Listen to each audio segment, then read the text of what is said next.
Okay, everybody settle down, pay attention. The SCP that we're going to run through today is SCP-425. Object Class, Euclid. Special Containment Procedures. SCP-425 is to be kept in a standard containment area lined with a Faraday cage. Most staff with a security rating above Level 2 are permitted to access SCP-425, the exception to this being staff who were born on days of the month that are multiples of 8. Example, 8, 16, and 24. Staff who were born on these days have proven to be susceptible to the negative effects of SCP-425. Description: SCP-425 appears to be a 1958 Philco Tandem Predicta television set.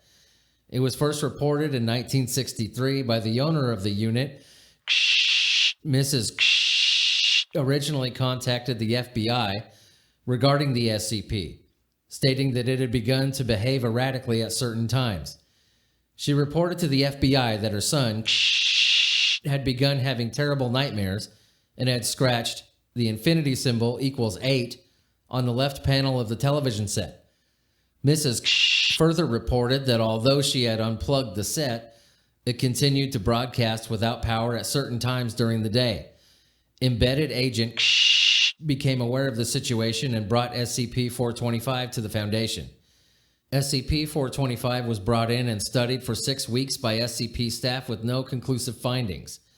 It was initially classed as safe until 3/24/1963, when it turned on by itself and began broadcasting.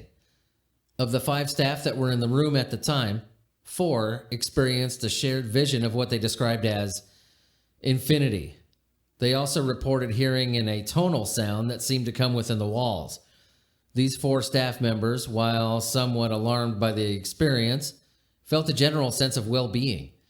They described the feeling as knowing that there was something else out there beyond us. This description was repeated verbatim by these 4 staff members who were separated and interviewed immediately after the event. They were given no time to speak to each other prior to the interview. The 5th staff member, Subject 0, provided a differing account of the experience. Subject 0 described a vision of moving extremely quickly through space to the event horizon of a black hole. The vision then took Subject 0 into and through the black hole, at which time he experienced a crushing sense of oblivion. Subject 0 also described an atonal noise, but reported hearing whispering beyond the noise. Subject 0 was not able to interpret the whispering, but was sure it was not English nor any other human language. Subject 0 was extremely shaken by this vision and the whispering and reported recurring nightmares for weeks following the event. Extensive psychotherapy assisted Subject 0 to some degree, but he would report having nightmares at least once a month.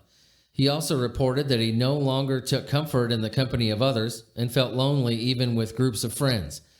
SCP-425 was classified as Euclid at this juncture.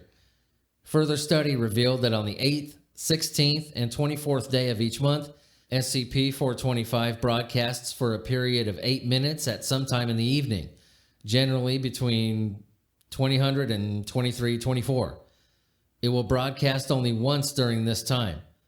Early study by volunteer staff members resulted in mixed experiences. 5 staff were placed in the room containing SCP-425 and were asked to watch to see the results. It took fully 6 months of testing to determine that subjects who were born on the specified dates were susceptible to the negative experience stemming from SCP-425.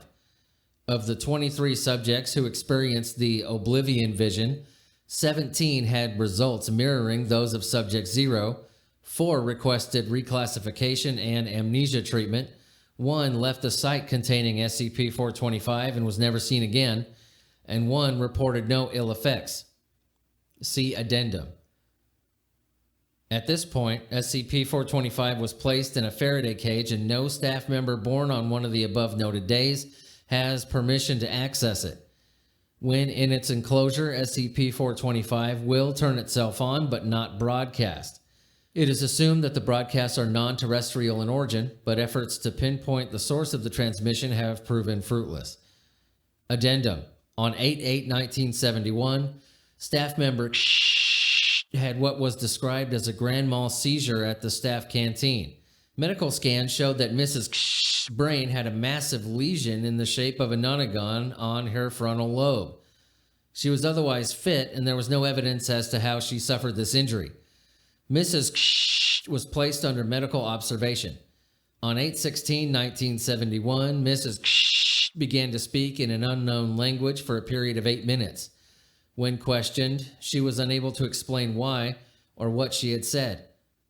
On 8/24/1971, Mrs. left her room in the medical wing, walked to the nearest blackboard, and drew an extensive and impressive astronomical map of an unknown region of space. After she completed the map, she collapsed to the floor and died.